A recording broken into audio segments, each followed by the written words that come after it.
vitimização não cavada. Então, essa vitimização não cavada, a vítima, ela é 100% inocente. Então, muitas vezes, pode acontecer um acidente de percurso, ok? Um acidente de carro, e a vítima ser 100% inocente. Ou seja, essa situação não tem relação com vidas passadas. É uma outra hipótese. É uma outra hipótese.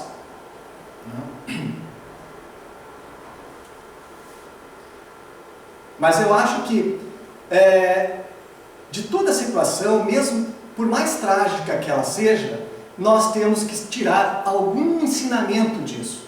Nós temos que sabe, fazer do limão, fazer sempre do limão uma limonada.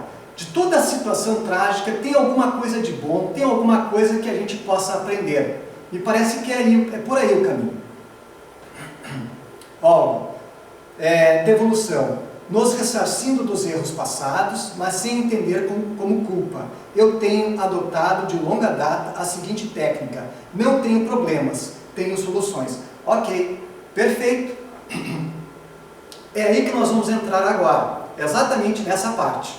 Então, a segunda profilaxia, né, do descarte de autoculpa é a pessoa não ficar valorizando o problema. É a pessoa buscar a reparação do prejuízo. É a pessoa pensar na solução. Né? Que tipo de solução eu poderia, que tipo de reparação eu poderia providenciar? Eu poderia, enfim, que tipo de solução, que tipo de situação eu poderia resolver? Né? Então, sempre buscar a reparação do prejuízo. Essa postura de não ficar valorizando o prejuízo, mas sim buscar a reparação do prejuízo como uma forma de solucionar o problema, essa é uma postura que ameniza e até elimina a autoculpa. Então, uma outra postura também, uma outra profilaxia, é a pessoa escolher a solução que melhore o contexto para todos. Então vejam só, mesmo que essa solução não seja a mais agradável para mim, não seja a ideal para mim, mas é uma solução que vai melhorar, que é aquela solução melhor para todos, que vai melhorar o contexto para todos, então isto é o que mais importa. Esta, então, realmente é a principal linha de atuação. Temos uma outra pergunta da Regina. No lugar de solução, não seria melhor a palavra desafios? Pode ser, Regina. Pode ser escolher o desafio que melhore o contexto para todos.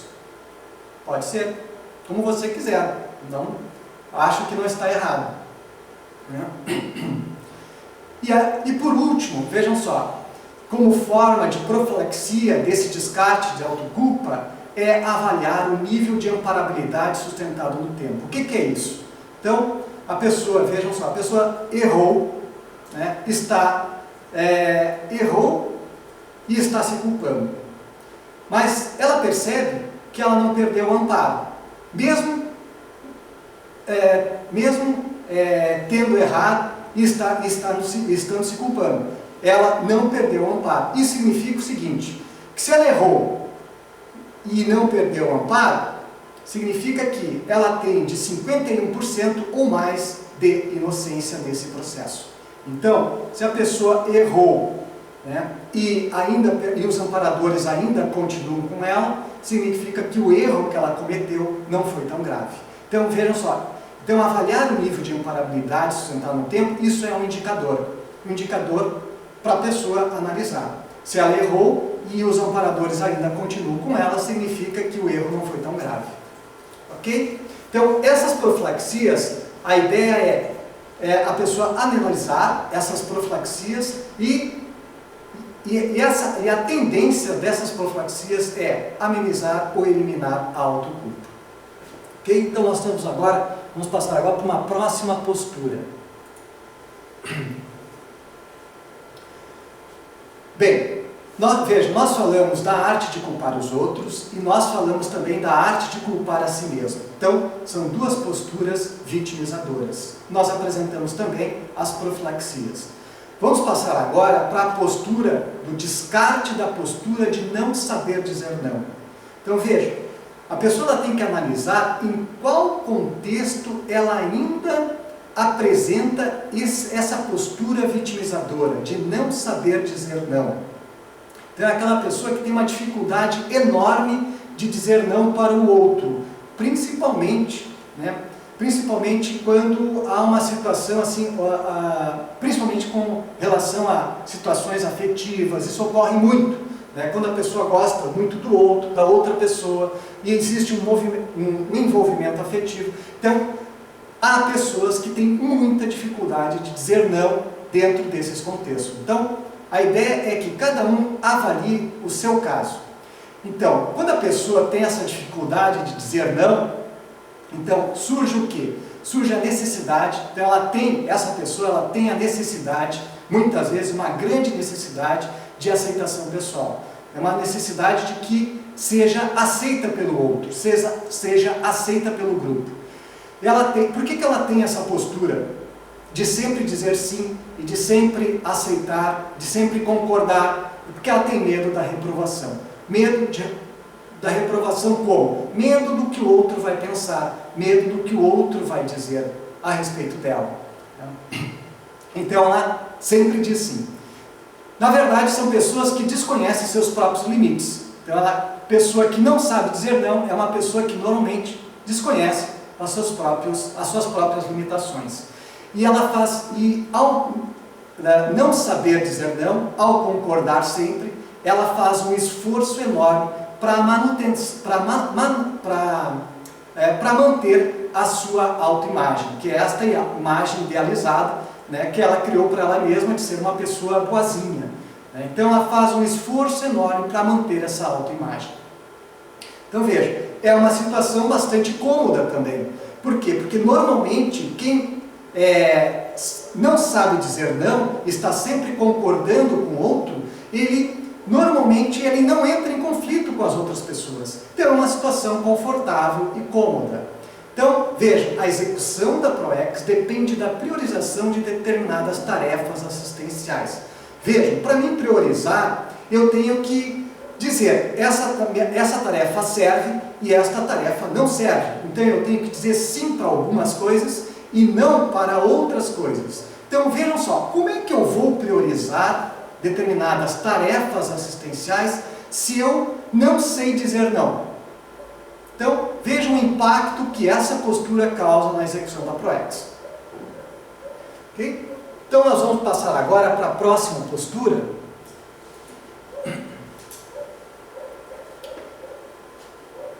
O descarte da postura de sempre dizer não. Então, vejam só, nós estamos falando da postura daquela pessoa que não sabe dizer não.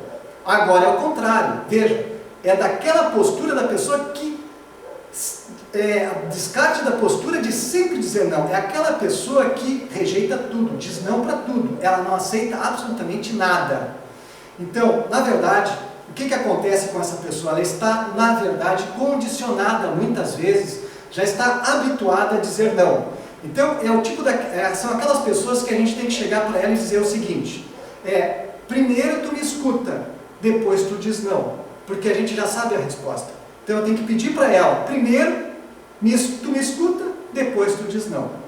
Então, na verdade, a pessoa está totalmente condicionada, ela não racionaliza, ela sempre tem uma postura rígida, né, no sentido de não aceitar nada e sempre nesse sentido, sempre rejeitando. Então ela está, na verdade, condicionada, né, robotizada, habituada a dizer não. Então, essa pessoa ela não assume qualquer responsabilidade. Veja, como ela rejeita qualquer desafio, ela não está assumindo qualquer responsabilidade. Por quê? E ela tem medo de se comprometer. Por isso que ela não assume desafios, porque ela tem medo de se comprometer. E normalmente essas pessoas que sempre dizem não, que rejeitam tudo, elas normalmente são pessoas extremamente inseguras. Veja, a pessoa insegura, ela está muito bem acomodada naquela área de atuação que ela conhece. No momento em que ela sai daquela área de atuação onde ela conhece, onde ela se sente segura, ela já se sente o quê? Insegura, bate o quê? Uma insegurança. Por isso ela rejeita qualquer desafio, porque ela ficar na sua área de segurança. Então isso gera para a pessoa o que nós chamamos de uma pseudo-segurança. Então ela permanece na sua zona de conforto, na área, né, naquela área de atuação onde ela conhece. Então ela não assume qualquer desafio.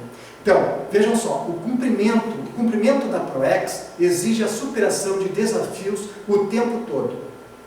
Vejam só. Então, como que essa pessoa vai superar os desafios exigidos pela execução da ProEx se ela não assume nenhum desafio? Vejam só, vejam o impacto dessa postura na execução da ProEx. A pessoa que tem esse posicionamento, na verdade, ela permanece estagnada evolutivamente, permanece na sua zona de conforto e permanece acomodada. Ok? Então nós vamos agora para uma próxima postura, também uma postura vitimizadora, né, que tem relação com esse tema. Veja, nós estávamos falando da postura da pessoa não saber dizer não. Depois nós passamos para a postura da pessoa sempre dizer não. E agora nós vamos fazer uma análise do descarte da postura de não tomar decisão.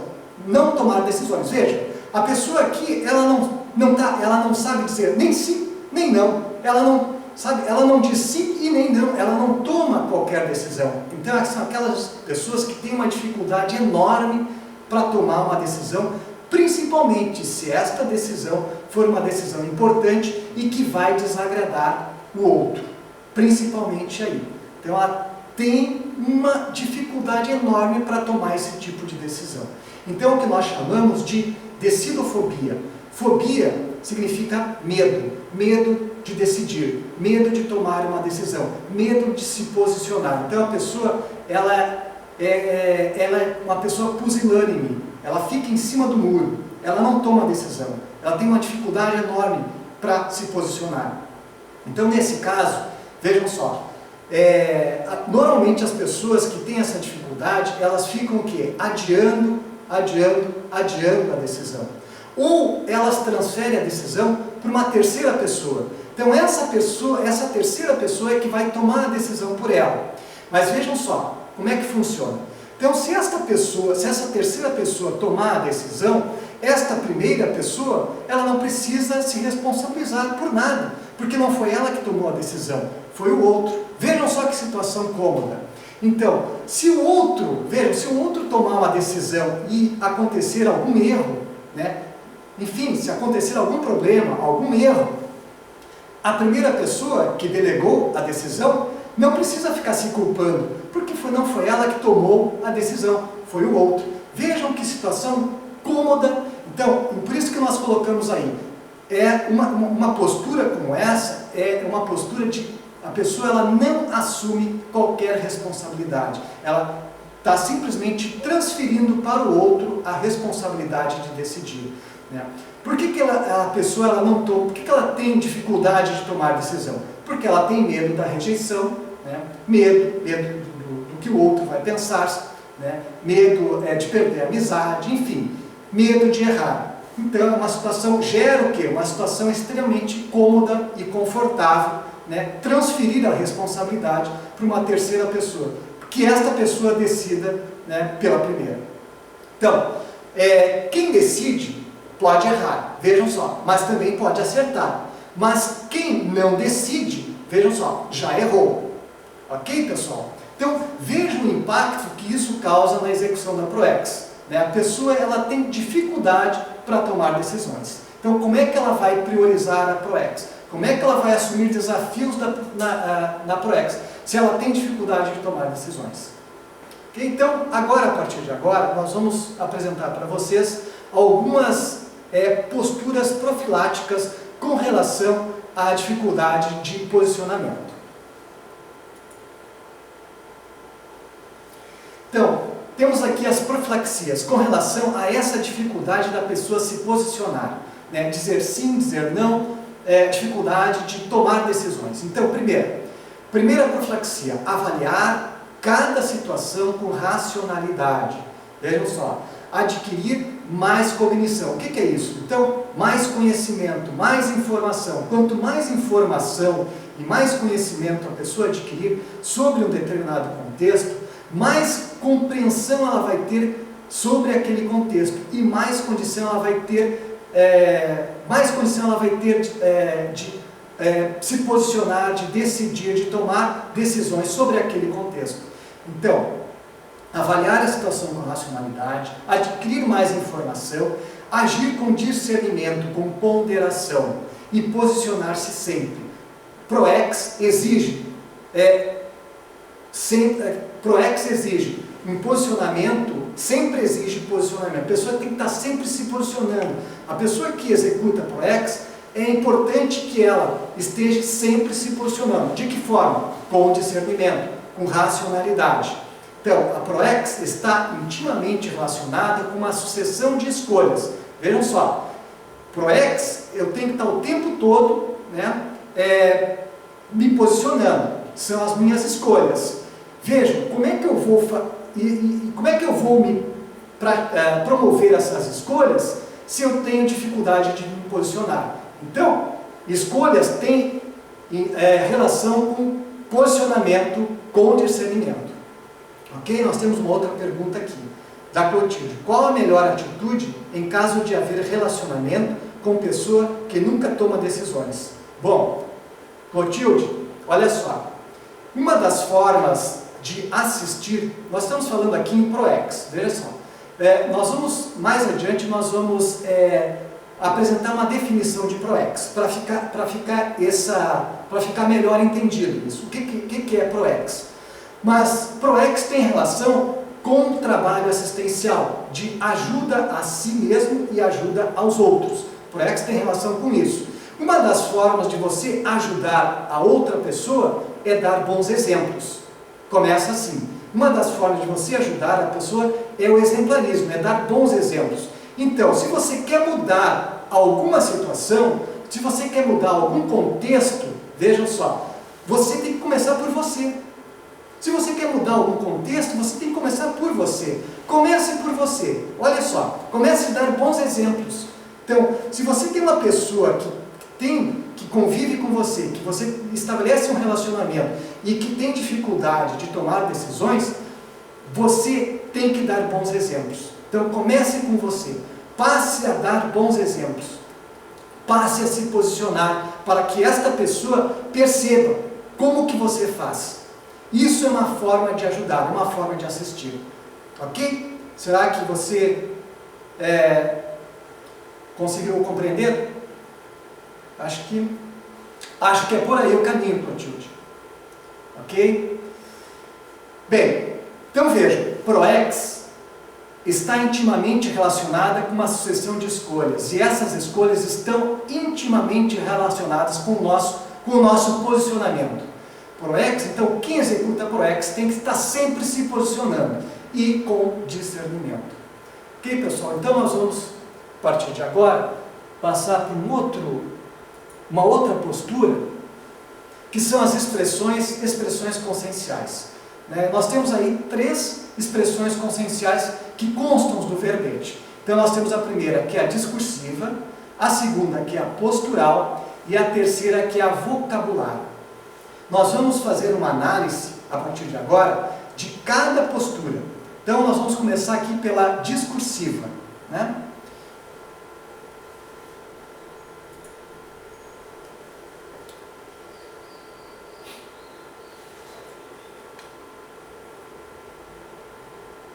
Ops, parece que não está.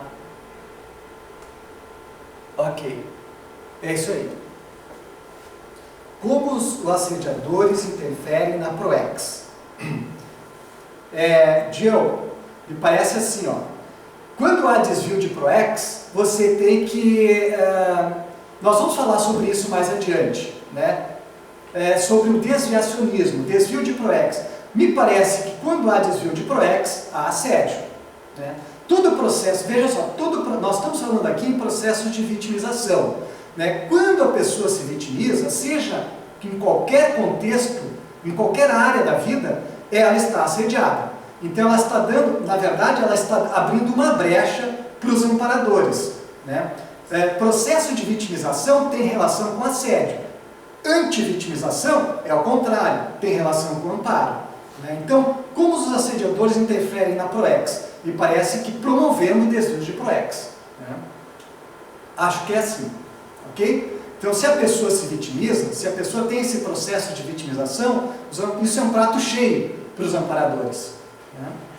Isso nós vamos ver mais adiante. O processo de vitimização é uma das causas de desviacionismo, de desvio de PROEX. Existem várias causas de desviacionismo, mas o processo de vitimização está relacionado com uma das causas, que nós vamos ver mais adiante, de desvio de PROEX. Bem, vamos lá. A discursiva, que é a primeira expressão consciencial, é aquele discurso poliqueixoso. Então é aquela pessoa que está sempre se queixando, nada serve, né? Sempre se queixando de tudo e de todos, né? Nada serve para ela. Nada está bom, nada está bom. Então veja, né? Então é aquele tipo de pessoa que você se encontra com ela e ela sempre te conta uma tragédia. Ela nunca te conta uma coisa boa que aconteceu com ela. Ela sempre sai de uma tragédia e entra na seguinte. É sempre uma tragédia atrás da outra. Vocês conhecem alguém assim? Né? Você se encontra com essa pessoa, ela não consegue, essa pessoa ela nunca consegue contar alguma coisa de bom que ela tenha passado. É sempre tragédia. Um outro exemplo também desse discurso poliqueixoso são normalmente aquelas pessoas que se reúnem para falar de doença. Então, mas a minha vesícula é a mais problemática, né? Não tem vesícula mais problemática que a minha, né? Ou então a pessoa diz o seguinte: não, mas a minha doença é a mais grave de todas, é a mais rara de todas. Então parece que, sabe, as pessoas ficam disputando quem tem a pior vesícula e quem tem a doença mais rara. Então veja, isso é um exemplo clássico de discurso poliqueixoso. Então, o reclamão, vejam só, o reclamão, ao ver na rosa somente espinhos. Então vejam só, imaginem só um contexto, né, onde há 10 situações. Né, um contexto onde há 10 situações, 9 são positivas, uma situação apenas é negativa. Então, a pessoa ela só enxerga aquela única situação negativa. As 9 positivas, ela não enxerga. Então, é um exemplo de discurso poliqueixoso. Uma outra situação também é a heteroculpabilização usual pelas próprias mazelas. Significa o seguinte: a pessoa ela sempre está dizendo o seguinte: eu não consigo executar a minha PROEX porque as pessoas não me deixam executar a minha PROEX. Os outros não deixam executar a minha PROEX. A minha família não me deixa executar a minha PROEX. Então, ela não executa a PROEX, mas a culpada não é ela. É sempre os outros, é sempre os familiares, enfim, são sempre as outras pessoas. Então, é uma heteroculpabilização usual pelas próprias mazelas. Se algo não dá certo na vida dela, é porque os outros fizeram isso com ela, né? Os outros promoveram isso. Então, isto são exemplos de discurso poliqueixoso. Vejam só. E a profilaxia, pessoal? Então, e a profilaxia